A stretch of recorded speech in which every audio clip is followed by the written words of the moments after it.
Hello, my name's Nigel Fairs, and this is the Sirens of Audio.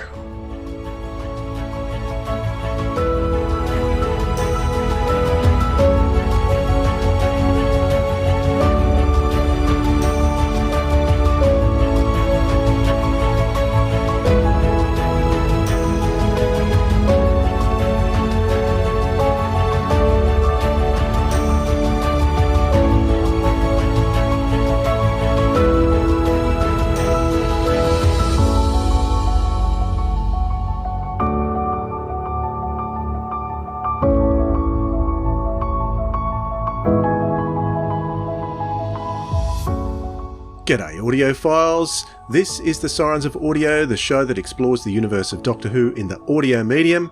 My name's Dwayne. And my name is Philip. G'day Dwayne, and g'day Kenny. Thanks for joining us. G'day. Sorry, I actually deadpanned that. I was just going to stop. I'll be really serious and I've just said g'day, like a newscaster, but no, or a newsreader.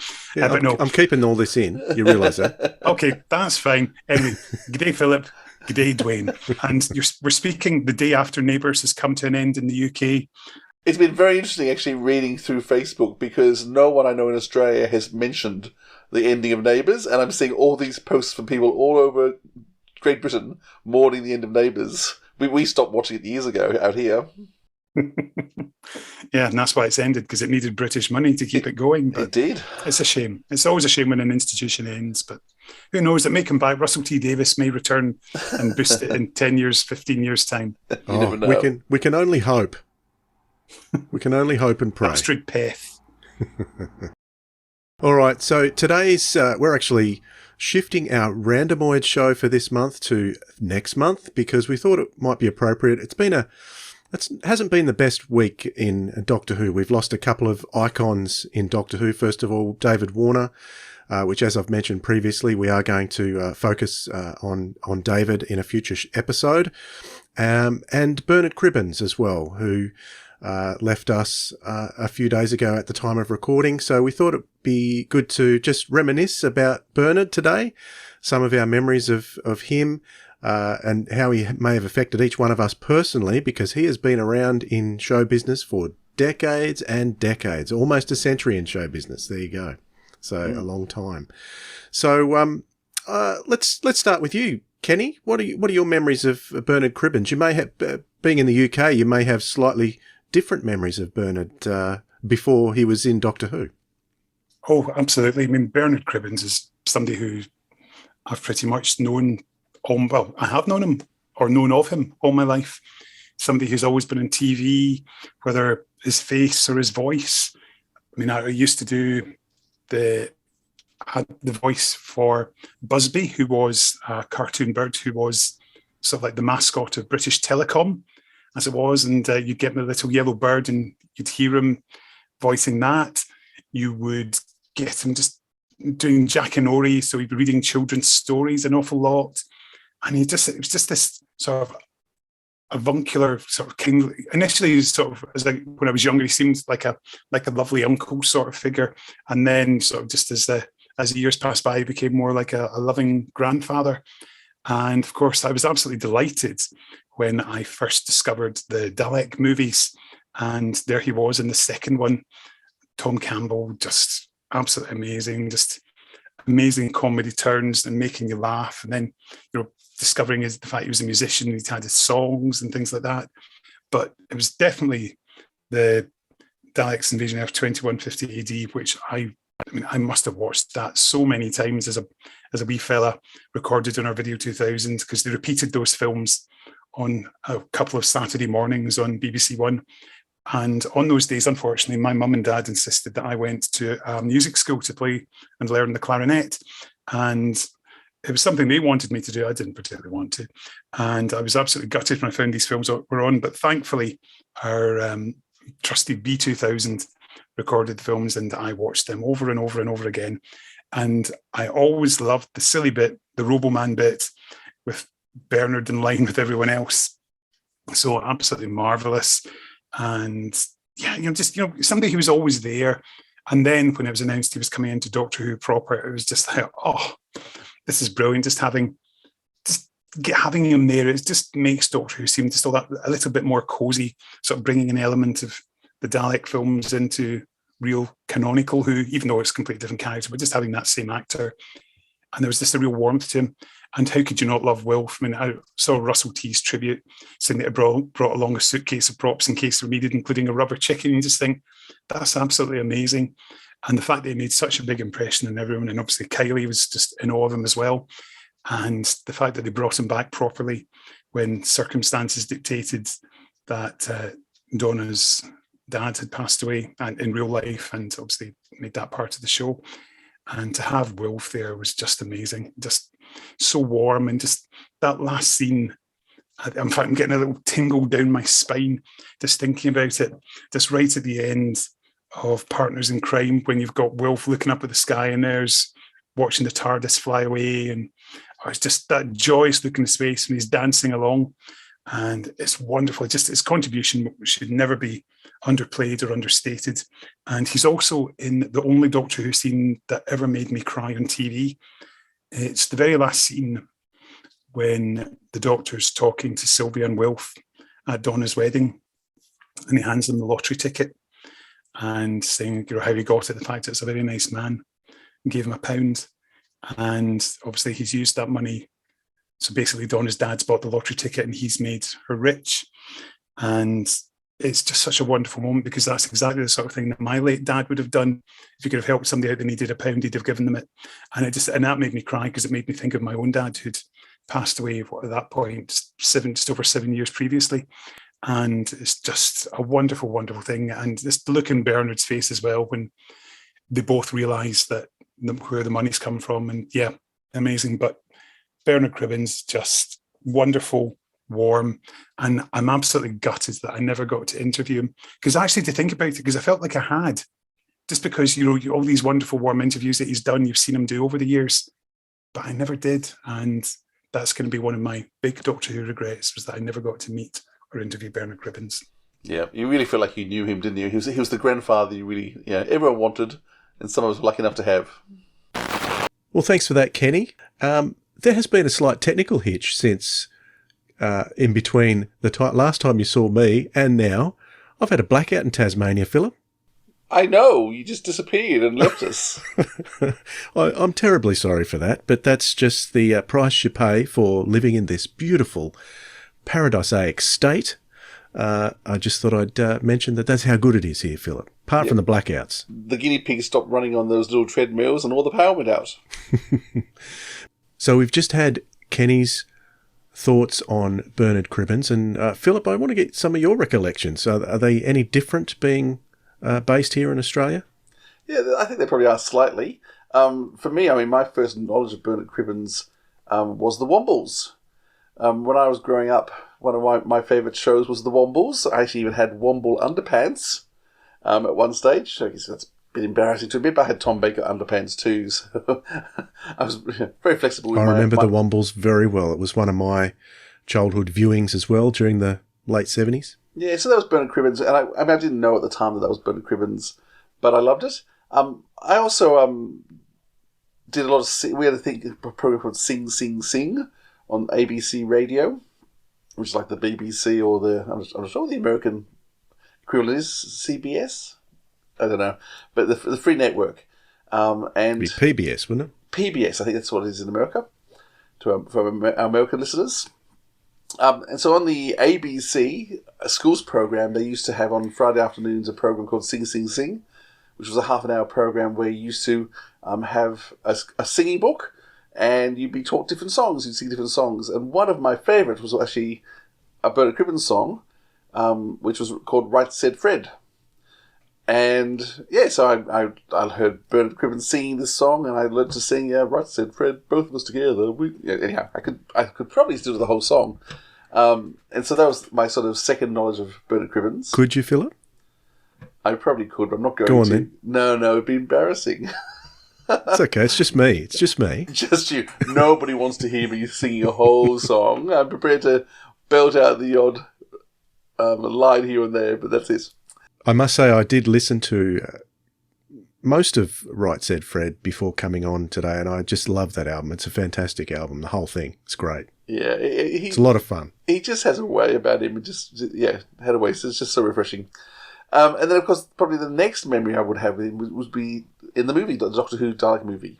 Dalek Invasion 2150? Is that what it's called? Yep. Yeah, 2150. And so once again, that's me knowing it was Bernard Cribbins, because by that stage I was sort of a Doctor Who fan. And that was the first Dalek film I saw. So even though there's Doctor Who Dalek Invasion Earth 2150 was repeated every 6 months or so on one of our television stations on a Sunday afternoon. And I always found it, I don't remember the Daleks being repeated. I do remember seeing it once on TV, but I do remember seeing Dalek Invasion several times. And every time it was on TV, I'd watch it. And of course, Bernard Cribbins in that as, what's his name? Sergeant? No, he's not Sergeant. PC. What's his name? Name? Tom Campbell, isn't it? Tom Campbell, that's right. Would it be? I wonder if Russell T ever thought of making that character Tom Campbell when he first came back in the Titanic episode. And, that would have been funny if it would be Tom Campbell out on the street meeting Kylie Minogue. Wouldn't have worked later for Donna, but it would have been funny at the time. So that's my next memory in terms of him. So for me, it's always warm, refreshing memories. Wombles, singing Right Said Fred, Tom Campbell. Those are all my early memories of him, and very fond of him. What about you? What are your early memories? I didn't get into the Dalek film until a lot later. So probably my earliest memory, if you're watching on YouTube, you'll see my background is the Fawlty Towers set. And of course, he starred in one of the episodes. I can't remember the name of the episode. It was he was playing a spoon salesman, but Basil was mistaking him for a hotel inspector. I think it was called the Hotel Inspector. Yeah. And it could be said that he outshone John Cleese in this episode. It was sensational. It was one of those shows that when we all first got video recorders, we'd record them off the TV and watch them over and over and over again. So Fawlty Towers was one of those shows that I did that with, and this episode was really good. He plays a completely it is comedy, but he acts. It shows his acting chops as well, because it's a totally different character than what we're used to seeing in Doctor Who. And speaking of comedy too, you think about the Dalek film. The scene that stands out to me in that film is with him pretending to be a Robo-Man and the food machine going nuts, and him trying to, doing all the Robo-Man are all in unison, moving around the place, and he's bumping into them, and it was very, very funny. I don't know why that sticks out in my head so much, but probably because he's just so good. And it was made to laugh, and a film. When you think about Dalek Invasion, could be such a depressing, awful film, and yet the whole thing is lifted because of moments like that, and because he's so much fun. Yeah, absolutely. And I think that's probably what makes that superior in a way. That's a bit more well-rounded than the first film, which is interesting because on TV I always prefer the first Dalek serial more. But that's another story. So yeah, that Fawlty Towers would be my earliest memory of Bernard Cribbins, and yeah, loved him ever since. So when I saw him pop up in Doctor Who, the new series, that was quite a thrill. It was lovely to see his face. Yeah, it was a lovely comic part he had too. So let's have a chat about Horror of Glam Rock, because he appeared in 2 Big Finish stories. And before we get Kenny's thoughts on that story, here's a trailer. In the next episode of Doctor Who,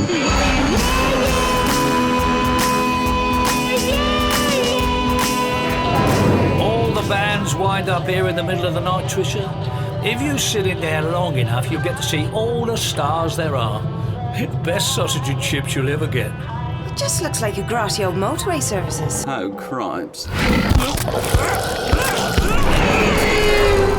Why 19 74. I was trying for your time. This is as close as I could get, as close as I'm allowed to get.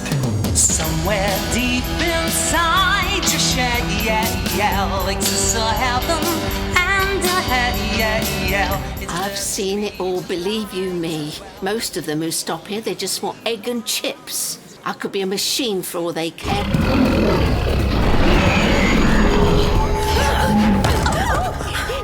It's right outside. Do you think it can smell us? Oh, my windows! Doctor, those creatures are coming in! You do this a lot, don't you? Danger like this. It's one thing after another with you, isn't it? I don't go looking for trouble. But it finds you, somehow, every time. That's true enough. Horror of glam rock.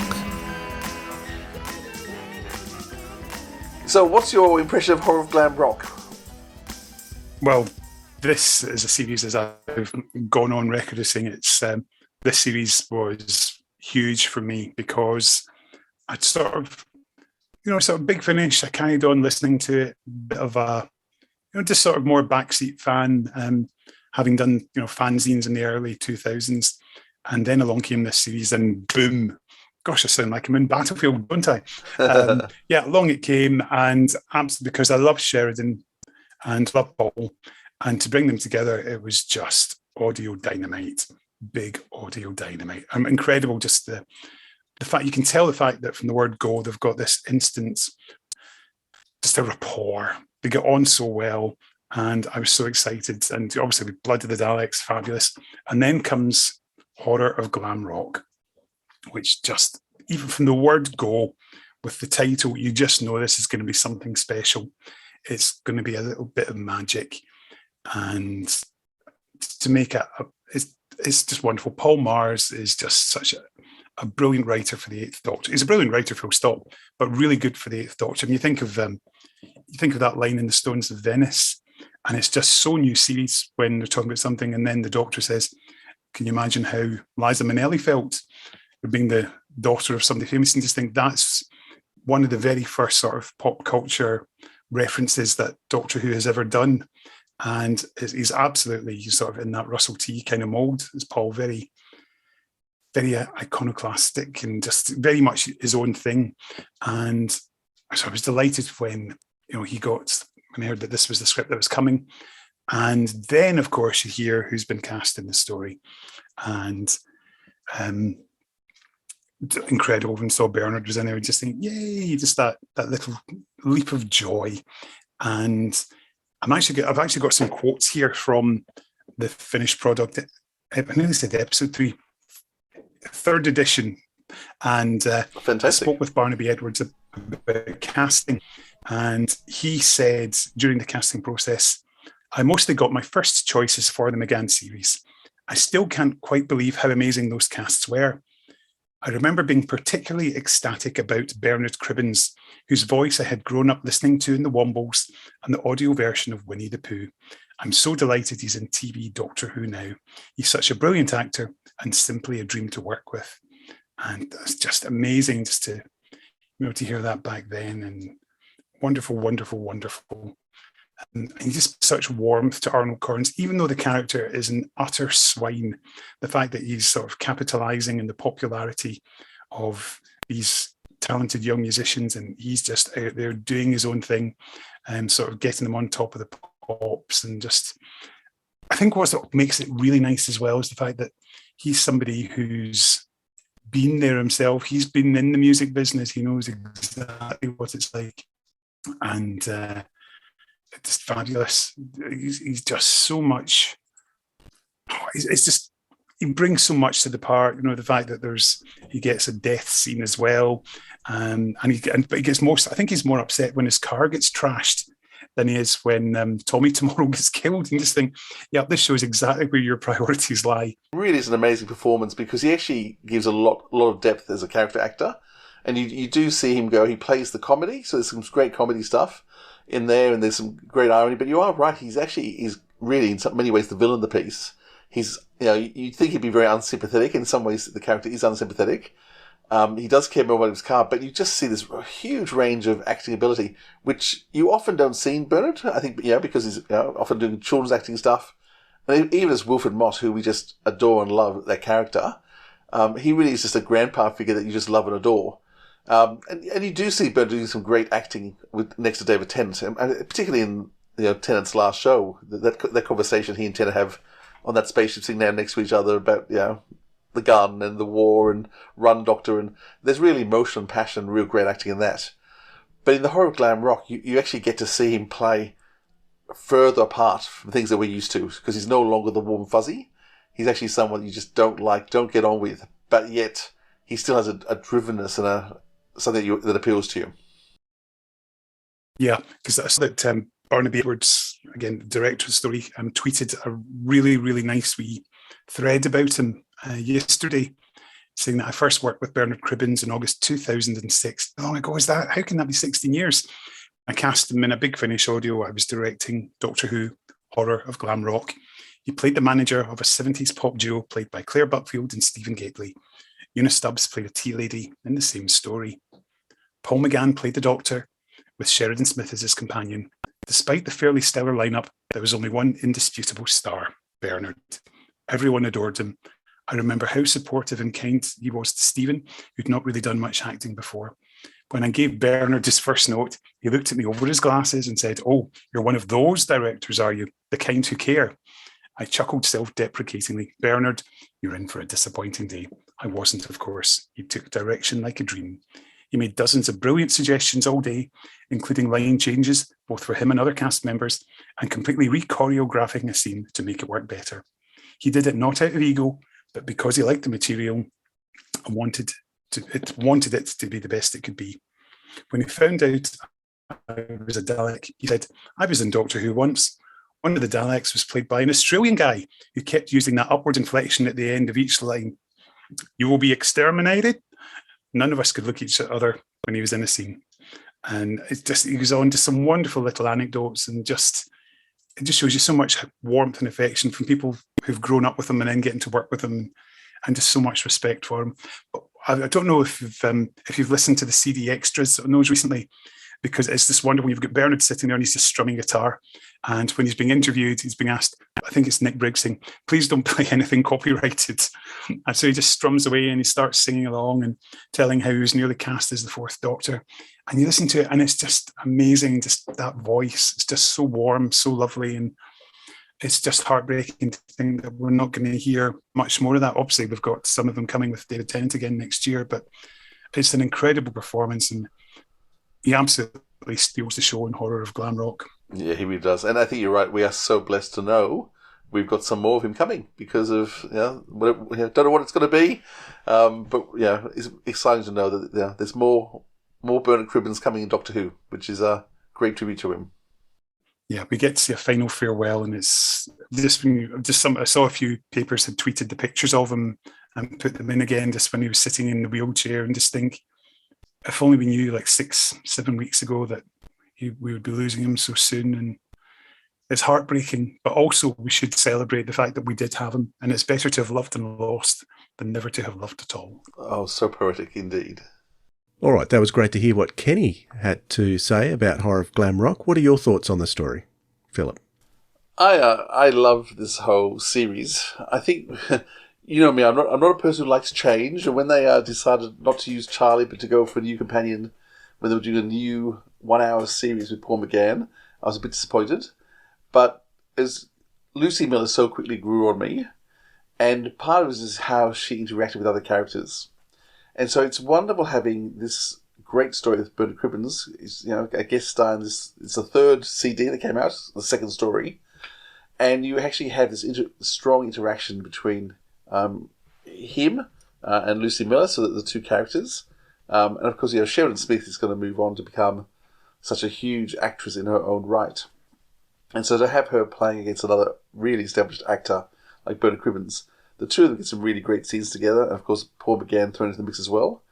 It's interesting having Bernard Cribbins play such a dislikable character, because usually we know him as warm, fuzzy. Well, the things we've been talking about has always been more on the warm, fuzzy side. Where in this, he's really except for the hotel inspector. Oh, he's okay. He's not unpleasant in the hotel inspector. He just gets. Oh no, he's actually. No, you're right. Anyhow, I don't think that in terms of when I think of Bernard Cribbins, even though it's a great performance, but he really is cast against type in terms of it's just there's nothing to like about him in this. Everything about him is despicable, not in an evil moustache twirling way, but just about, I guess, because his apathy, he just doesn't care about people. And so he cares about his car, the perfect capitalist, cares about his car being destroyed, but not about lives being taken. And, if anything's going to benefit him, well, if someone dies in the process, well, never mind. So I think that sort of capitalist apathy in terms of characters, what sort of drives him in terms of, I can't stand him. But that being said, he's still got these moments of warmth and comedy throughout. So he just plays it so well. I think Horror Glam Rock, it's a great start. It introduces lots of things that are going to go on later on in the series. And Bernard Cribbins is such an essential part to make it work. And I guess just the guest cast they brought in for this first couple of seasons of Paul McGann are just wonderful. And of course, Bernard Cribbins, the icing on the cake. What did you think of the story? Yeah, I love the story. Anything that's set in the 70s, it's a decade that fascinates me. I don't have a great deal of, well, I suppose I've got a little bit of conscious memory of it because I was born in the early 70s. But I love the music of the 70s, so anything that deals with music in the 70s fascinates me as well and draws me right in. So the premise of this story was fantastic, and I think Paul Mars is such an interesting writer as well. So he's got a very unique, quirky way of writing. You see his name on something, you know you're going to get something a little bit quirky, and that's what we get with Horror of Glam Rock. And I think the perfect, like you said, the guest cast was fantastic, but we've got a perfect mix of dramatic and comedic in Bernard Cribbins in this role. So I think he was absolutely perfectly cast. He's from that time. He was making music during that time himself a little bit earlier, so he knew what the music scene was like. So what better person to cast in that role than Bernard Cribbins? So I think that's perfect casting, if you ask me. Yeah. The music is wonderful. I mean, I love the song, which is, for Big Fish to get a song is very unusual. This might be the first song, I'm not sure. But also what they do, the Doctor Who theme, is just wonderful at the end. The Doctor Who theme is fantastic. And although I'm not a mega fan of glam rock, it is somewhat associated with prog rock, which was around at the same time. So, I do have a fondness for that time period and that style. So, can we have a bit of that theme? Yeah, let's throw in a bit here.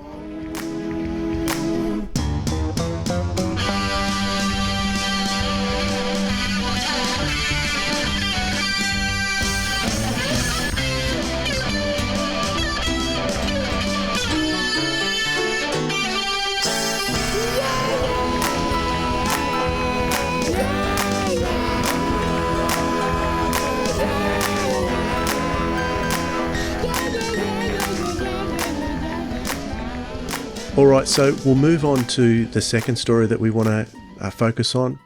As has been mentioned, Bernard only appeared in 2 stories. The second one was as Wilfred Mott in a story written by James Goss, a 10th Doctor adventure called No Place. Here's a clip. I'm sorry, do you need me to be quiet? No, just getting some shots of the house at sunset. There was a lot of commotion inside just now. Yeah. Is everyone all right? Mostly. Cut some bruises.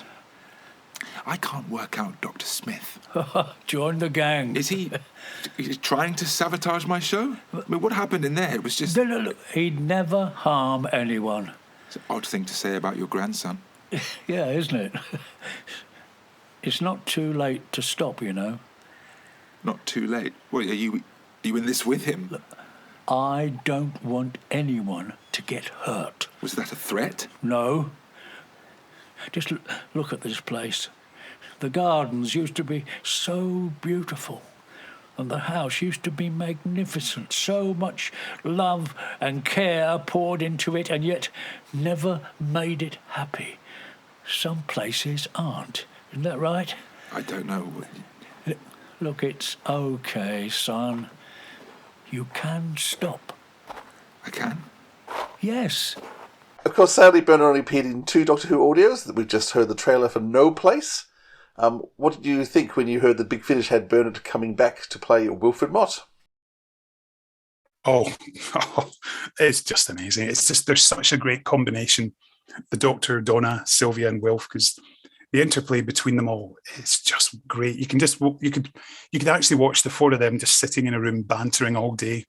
The fact that you've got Wilf like an excited schoolboy and Sylvia chiding her own father and telling him off. And it's like, yeah, there's times like that in my life when I feel that my own daughter's telling me off and she's far more mature than I'll ever be.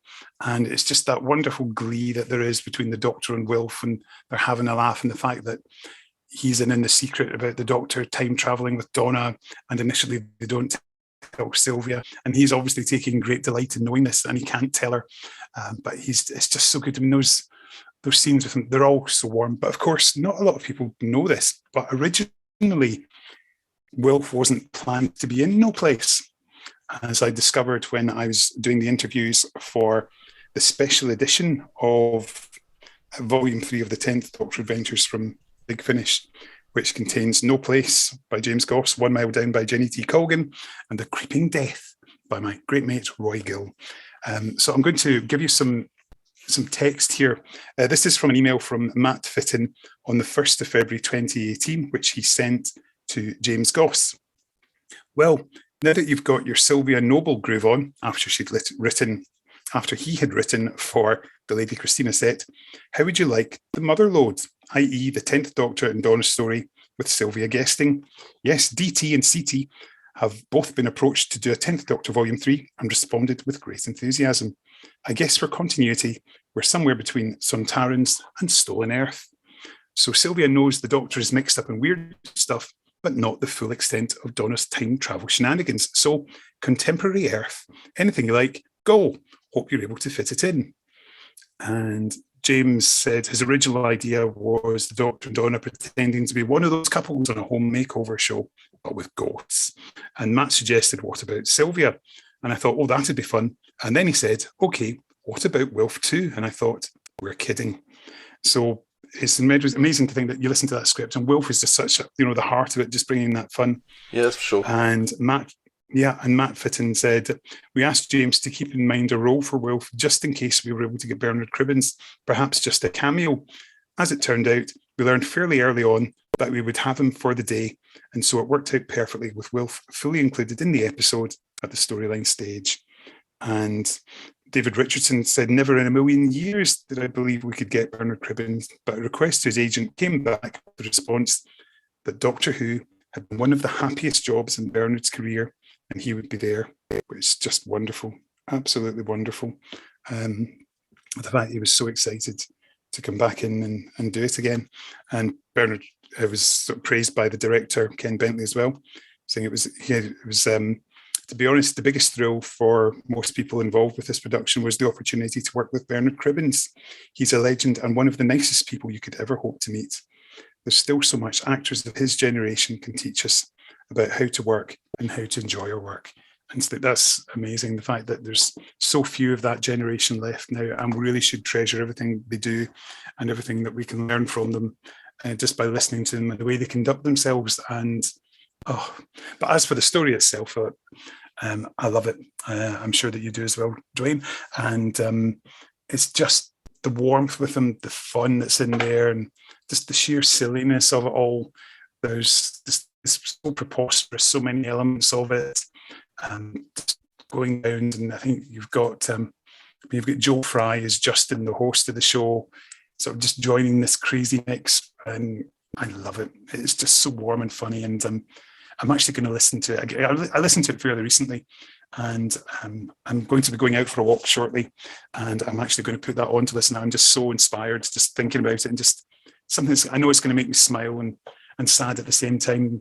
And again, we've had him, and we were so lucky to have him. And I just think it's a fabulous story. It really does feel like a Russell T show in so many ways. I think James Goss absolutely gets that vibe, sort of what were people talking about at the time, what was popular in TV. So you've got a combination of sort of Most Haunted, these sort of ghost shows where people go to investigate haunted buildings and see what's going on using their cameras at night. So you get that night footage with that weird green light on them wandering around. And then you've got all these ghastly home makeover shows that were all the rage. They were so de rigueur of 2008. And yeah, thank goodness that we got a fantastic job there from James, who was able to sort of combine the two of them into something that's just magical.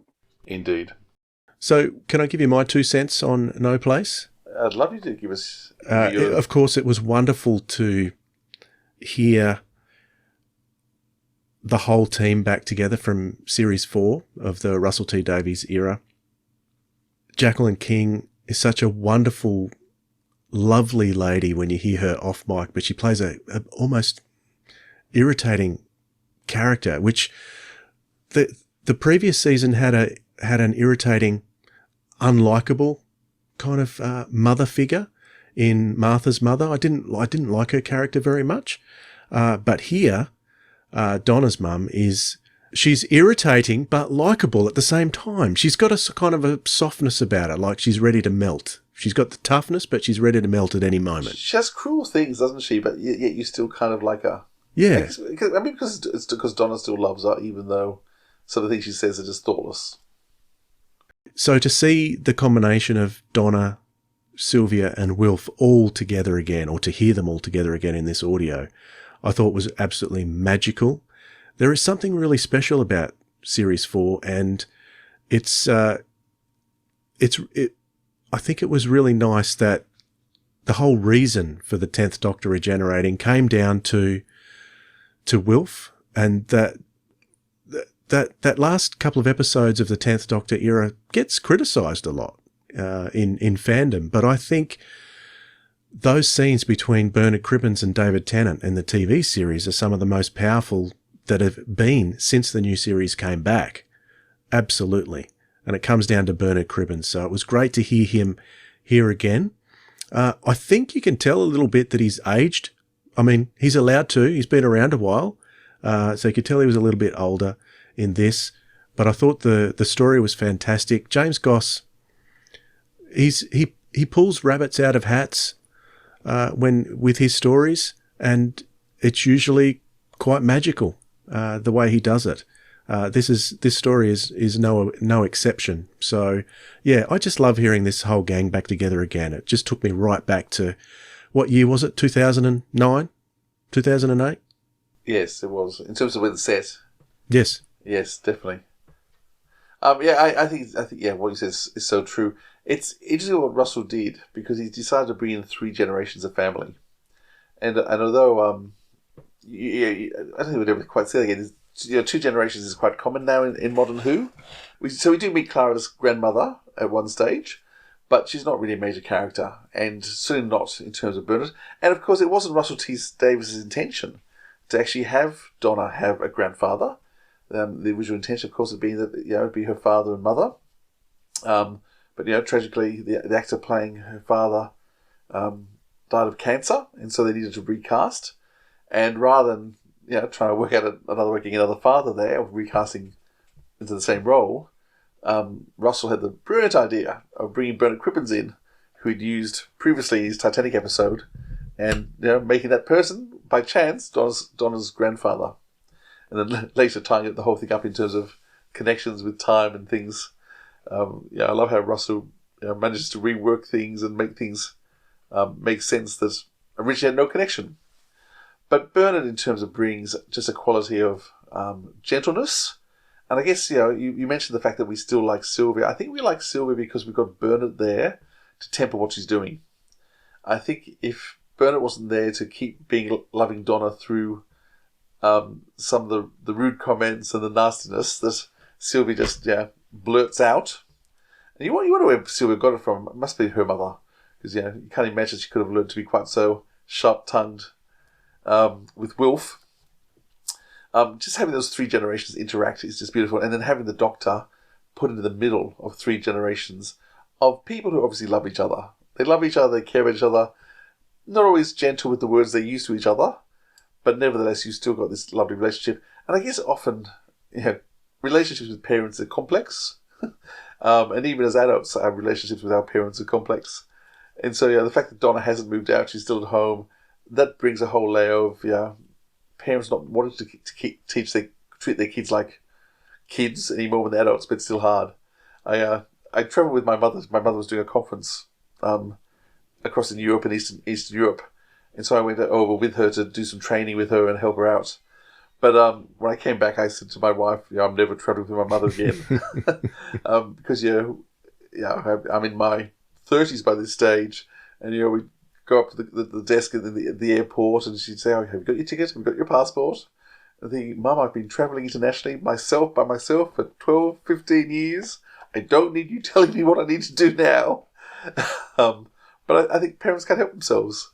And so you've got this beautiful relationship. And Bernard just played this doting grandfather and loving father as well, Sylvia, so well. And the way he just gets alongside other characters and helps them to talk and reveal things is just refreshing. So always a wonderful performance.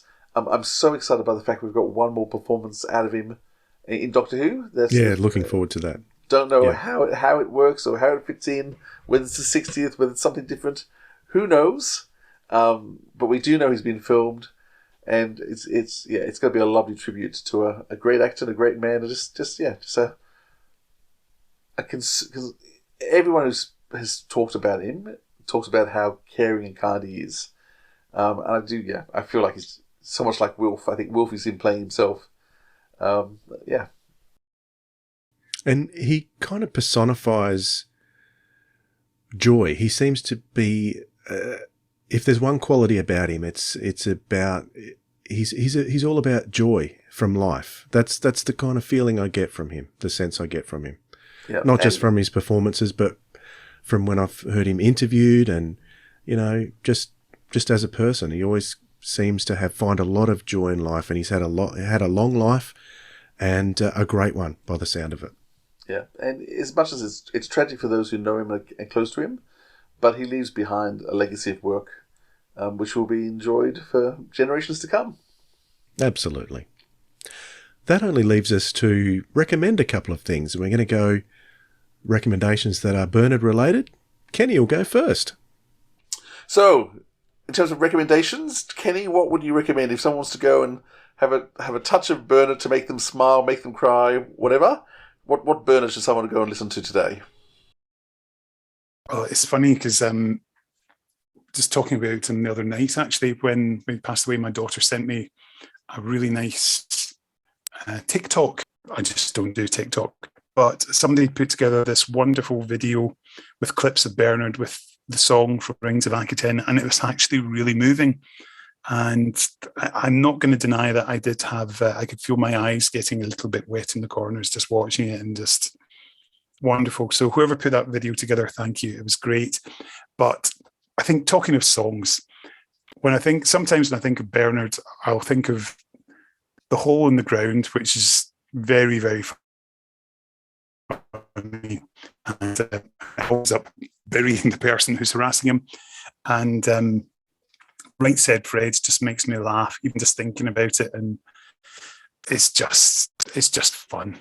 And I think that's something we should always remember, that while we're all mourning the loss of Bernard, the thing we should remember is that he was somebody who liked to have a laugh, and he liked to make people laugh. So I'm going to go with those songs as a wee tribute, but also Carry On Spying. He's wonderful in that. His stuff with Barbara Windsor is. It's so hard to pick one, and it's just a shame that I saw the trailer for The Return of the Railway Children, and obviously my favourite Sheridan Smith's in there, but there's no Bernard Cribbins, so I think that they missed a wee trick there. Even just maybe he did a cameo. I'm not aware of one, but so we've got Carry On Spying and song Bernard Cribbins, something that you can take with you, and they're going to make you smile. Perfect, thank you. All right, thanks for that recommendation, Kenny. And Philip, what about you? Well, we've already talked about it, but if you haven't listened to Glam Rock, can I really recommend you get it? It's not too expensive at the moment on the website. You can get it for $8.99. You can actually hear it for free on Spotify as well, and if you wish. It's free on Spotify, but own it. It's worth having.